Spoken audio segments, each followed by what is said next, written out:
Sur la route sinueuse qui grimpe vers Moulay Brahim, il faut rouler au pas. Moins de 24 heures après le séisme, notre équipe est obligée de slalomer entre les énormes blocs de pierre, stigmate de la violence du tremblement de terre qui vient de frapper la région. L'épicentre n'est qu'à quelques kilomètres de ce bourg de 4000 habitants, à une quinzaine de Marrakech. Le calme règne après le chaos. À l'aide d'un mulet pour transporter leurs affaires, des villageois se préparent à passer la nuit dehors. Partout, des gravats jonchent les rues et les maisons lézardées menacent de s'effondrer à tout instant. Oh mon Dieu, voilà. Comme vous le voyez ici, la maison est complètement détruite. Omar est encore sous le choc en découvrant les dégâts dans les ruelles de Moulay Brahim. Regardez ici, les fils électriques sont tombés.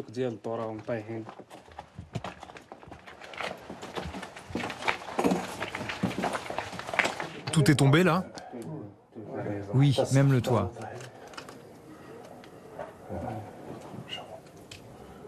Il y avait quelqu'un? Je ne sais pas encore. Cet étudiant, âgé de 23 ans, se trouvait à un mariage lorsque la terre a tremblé. On était assis en train de boire le thé dans la salle de mariage, on était attablés. Et soudainement, l'électricité s'est coupée et on a ressenti les premières secousses. Le sol a commencé à se lever et les gens ont eu très peur. Tout le monde s'est rassemblé vers la porte. Les gens ont commencé à se bousculer les uns les autres. C'était effrayant. Et je me suis dit, ça y est, c'est la fin. Dans la panique, il parvient à quitter la salle de réception et se rend chez lui en courant. Heureusement, sa maison n'a pas été détruite. Sa famille est indemne. Allô Hamza, ça va? Tout va bien chez toi? À Moulay Brahim, une vingtaine de personnes a péri sous les décombres.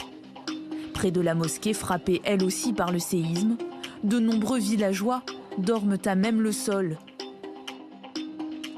Comme la plupart des habitants, Omar, ce soir-là, dormira dehors. Moi, je dors ici. Une consigne des autorités.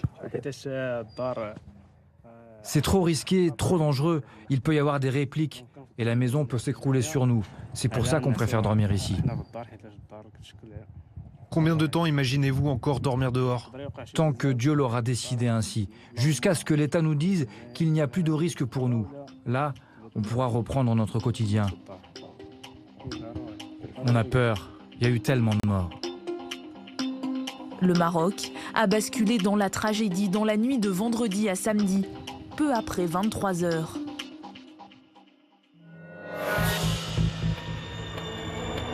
En un instant, cette paisible terrasse de restaurant se vide de ses clients paniqués. Sous leurs pieds, la terre vient de commencer à tanguer.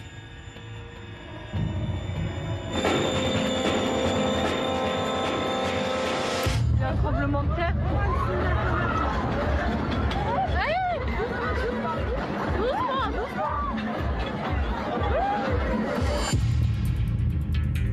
Dans ce riad aussi, sous les yeux des touristes incrédules, les premières secousses sont visibles à la surface de la piscine.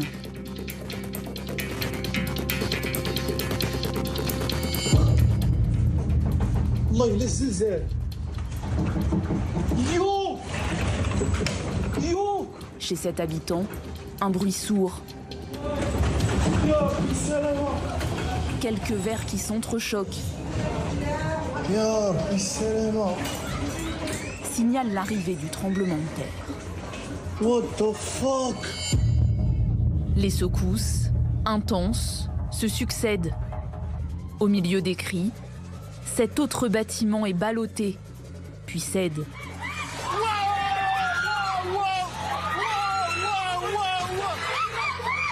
Dans les rues de Marrakech, dans la vieille ville, commence alors une fuite.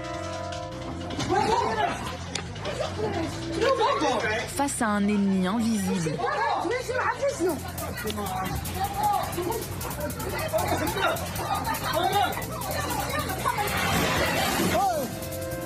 dans ce centre commercial moderne.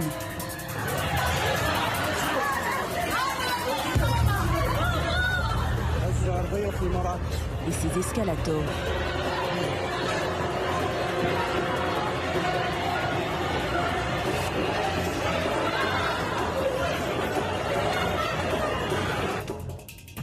Dans les minutes qui suivent le séisme, ce propriétaire partage sur les réseaux sociaux les dégâts subis par son appartement. Regardez la catastrophe. Oh, c'est fini l'appartement. Je vous le dis tout de suite. C'est terminé. Regardez, fissures là-bas. Regardez là, là. Mais il n'y a pas que ça. Il n'y a pas que ça, il n'y a pas que ça. Regardez là. Regardez par terre. Partout. Regardez, fissures là. Regardez-moi ça. Alhamdoulilah, c'est pas... heureusement qu'il n'y avait personne dans l'appartement. Regardez-moi ça. Avec la fin des secousses, apparaissent les premières questions. Les immeubles encore debout tiendront-ils? Peut-il y avoir des répliques? Des couvertures sous les bras. Spontanément, les Marrakechis se regroupent dans les parcs, sur les places, à distance des murs et du danger. Le lendemain, les premières lueurs du jour permettent enfin de mieux mesurer l'ampleur des dégâts. L'un de nos journalistes qui se trouvait en vacances au Maroc nous envoie ses premières images. Quelques centaines de mètres dans la Médina, méconnaissable.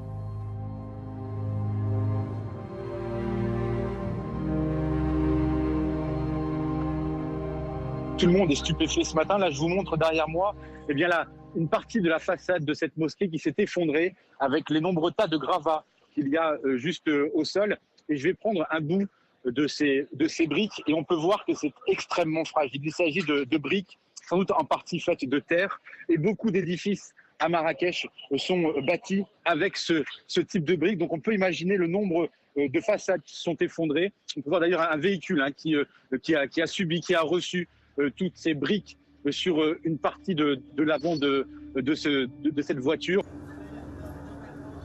Des dégâts considérables à Marrakech. Pourtant, l'épicentre se situe à 70 km de là, dans la région d'Alaouz, là où trônent les montagnes de l'Atlas. Dans ces villages reculés et difficiles d'accès, les destructions sont encore plus importantes.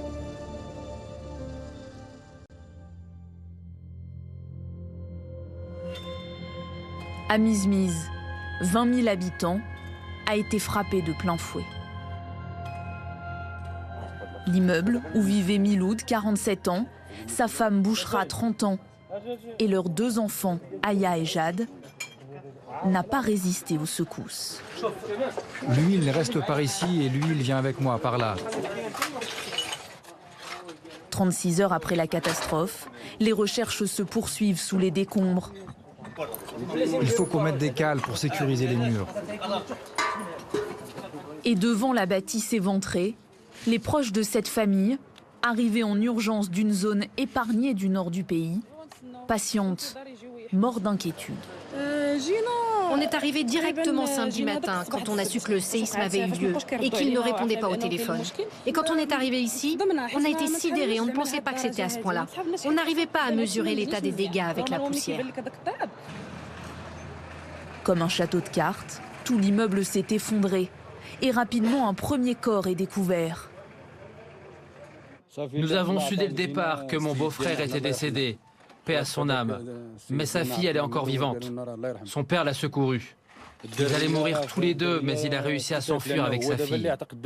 Quand les escaliers se sont écroulés sur eux, il s'est positionné sur elle. Et les murs se sont écroulés sur lui. Et c'est comme ça qu'il a protégé sa vie et qu'on l'a retrouvée vivante. Afida est l'une des sœurs du père décédé. Quand ils ont réussi à secourir ma nièce, les pompiers ont entendu la voix de mon neveu qui disait « Aidez-moi, je n'arrive pas à respirer, il y a de la poussière ». Le petit garçon de 6 ans a-t-il survécu? Sous ces énormes blocs de pierre, règne alors un espoir. Celui de le retrouver vivant, aux côtés de sa mère, toujours ensevelie sous les décombres. On espère qu'elle est vivante, car elle est encore jeune, elle n'a que 30 ans. Même si on dit que la vie est entre les mains de Dieu, quand j'ai parlé avec ma nièce, elle nous a dit qu'elle avait touché la jambe de sa mère et qu'elle lui avait dit « Mon frère demande de l'aide ». Elle avait entendu sa mère gémir. Ça veut dire qu'elle l'a entendu parce qu'elle a réagi par un petit bruit. Donc, ça veut dire que ma sœur était encore vivante. Et là, c'est le 2e jour, donc il y a moins d'espoir. Mais la jeune femme veut y croire. Alors elle scrute avec attention chaque mouvement des pompiers. Pas à pas, avec la plus grande prudence, ils progressent dans ce qu'il reste du bâtiment. Mais le déblaiement prend du temps. Une attente de plus en plus insoutenable pour la sœur de Bouchra. On a l'impression que les choses n'avancent pas vite, comme si on déblayait avec une fourchette et une cuillère. C'est comme ça que je ressens les choses. Impuissante, elle va encore attendre une partie de la journée. D'autres ont eu plus de chance. Ils sont sains et saufs. Mais face à la puissance destructrice du séisme, toutes leurs vies sont à reconstruire. C'était un petit paradis. Le rêve d'une vie. À 1h30 de Marrakech, aux portes de l'Atlas. Sébastien a acheté ce terrain il y a 7 ans. Ça n'était alors qu'un champ. Il l'a transformé en chambre d'hôte. Il vit sur place. Aujourd'hui, la moitié du bâtiment est réduite à néant. Il doit sa survie, ainsi que celle de ses clients, au fait d'avoir été à l'extérieur au moment du tremblement de terre. Dans la nuit de vendredi à samedi, ils sont une vingtaine de clients dehors. Ils profitent de la douceur de la soirée. On était ici exactement. On était assis ici. Ouais, on n'a pas encore ramassé le verre. Il y avait des gens qui étaient ici. Et puis d'un seul coup, on a entendu un drôle de bruit, un brrr, comme ça. Je me suis dit, mais j'ai pas compris, qu'est-ce qui se passe? Et d'un seul coup, ça s'est mis à bouger. Mais quand je dis à bouger, c'est incroyable, quand on voit le sol, il n'y a rien du tout, mais ça montait de 20 cm, quoi. Et on a sauté. On était par terre, on a sauté. Personne n'a rien compris. Après, il y a une des dames qui dit « c'est un tremblement de terre ». Sébastien remonte vers la maison. Arrivé à la piscine, c'est la désolation. C'est ici, en arrivant, plein de fumée. Il y a des vagues sur la piscine, là. Je m'avance. Je vois des vagues sur le côté ici qui viennent jusqu'à moi, Je continue à m'avancer et c'est en arrivant à peu près ici, 1 mètre peut-être avant là, que je vois de la terre. Je dis c'est quoi ça? Et en s'approchant, on voit le résultat. Pour nous ici c'est une catastrophe, mais c'est pas dramatique. Dans l'hôtel de Sébastien, tout le monde est indemne. Par miracle, son bébé qui dormait à l'étage était dans la partie de la maison qui ne s'est pas écroulée. Les clients aussi sont choqués, mais sains et saufs. Donc on a essayé de rassurer au maximum qu'on pouvait, mais franchement c'était vraiment pas facile et c'était pas facile pour nous en premier déjà. Vous aviez peur aussi? On a eu peur à ce moment-là, une fois qu'on a vu ce qui s'est passé. Cet ancien chef d'entreprise dans le bâtiment a mis 5 ans pour aménager les lieux. Après le Covid, il a décidé de s'installer définitivement au Maroc avec sa compagne Rizlan. C'était la première fois que j'ai vu ça dans ma vie, alors ça m'a tellement choquée. Jusqu'à maintenant, je comprends, je dis que c'est peut-être un rêve. Il y en a qui ont réussi à récupérer un petit peu d'affaires, mais bon, tout le monde n'a pas récupéré toutes ces affaires. Il y a des papiers, il y a des passeports qui sont ensevelis. Les clients ont tous quitté l'hôtel. Sébastien a gardé leur contact pour leur rendre les affaires encore bloquées sous les décombres. Lui n'est toujours pas sorti du complexe. Il a trop peur de ce qu'il pourrait découvrir dehors. Encore une fois, j'ai connu des incendies, des dégâts des eaux, mais là,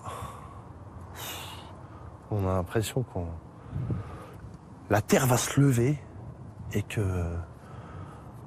on ne sait pas où on va aller. Sébastien avait investi toutes ses économies. Il va devoir repartir de zéro. Mais il s'estime malgré tout chanceux. Et je me dis, mais nous, on a eu de la chance, mais il y en a. Les pauvres, quand tu vois des familles, des villages complets qui sont disséminés. À Amy Smith, donc c'est le village à côté de chez nous. Selon un premier bilan provisoire, plus de la moitié des victimes est originaire de la province d'Alaouz. Dans les ruelles dévastées d'Amizmiz, les habitants sont livrés à eux-mêmes. Pour l'heure, ni secours alimentaire, ni aide logistique. Les survivants se débrouillent comme ils peuvent. Ici, à main nue, ils déblaient les gravats pour tenter de récupérer des affaires personnelles.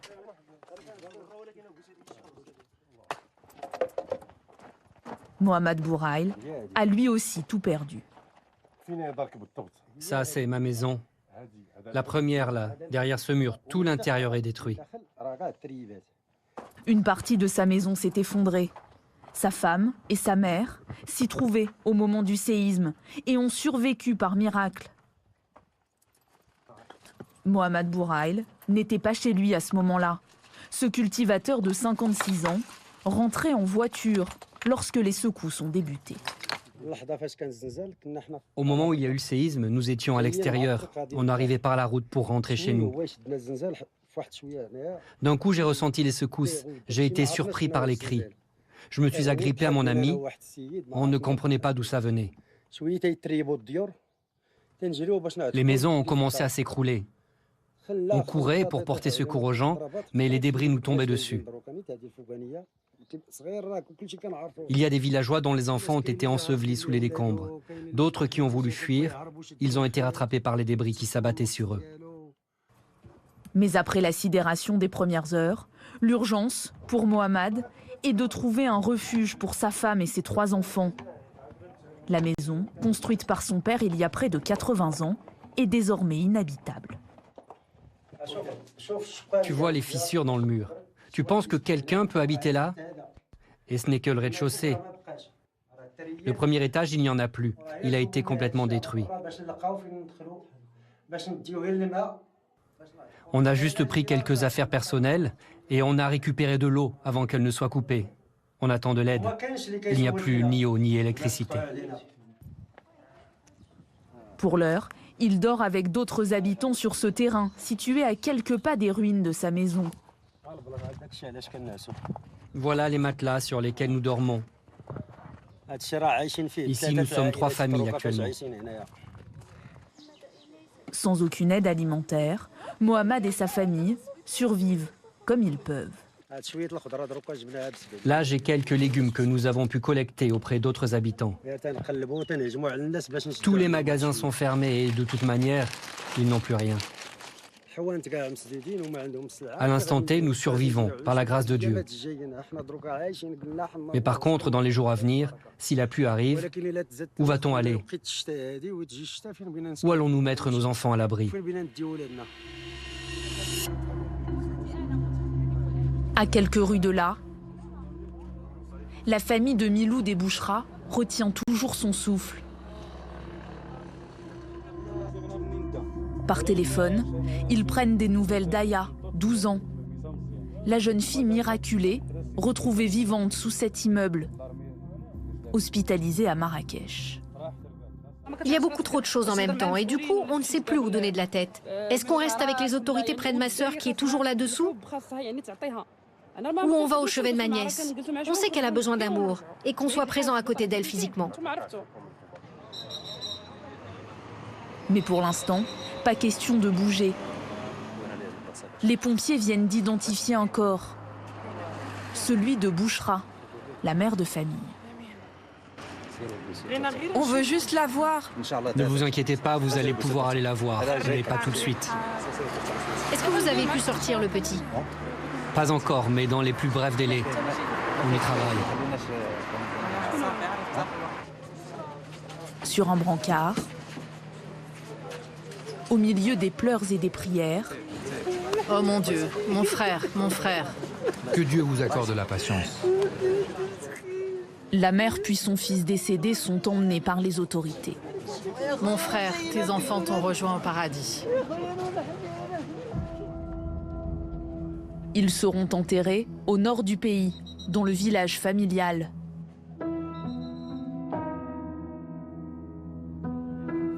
Dans toute la région, les mêmes scènes de deuil. Comme le veut la tradition musulmane, les obsèques sont organisées le plus vite possible, parfois avec les moyens du bord. Ici, les familles creusent à main nue les tombes de leurs proches. À peine la cérémonie terminée, ils repartiront chercher d'éventuels survivants.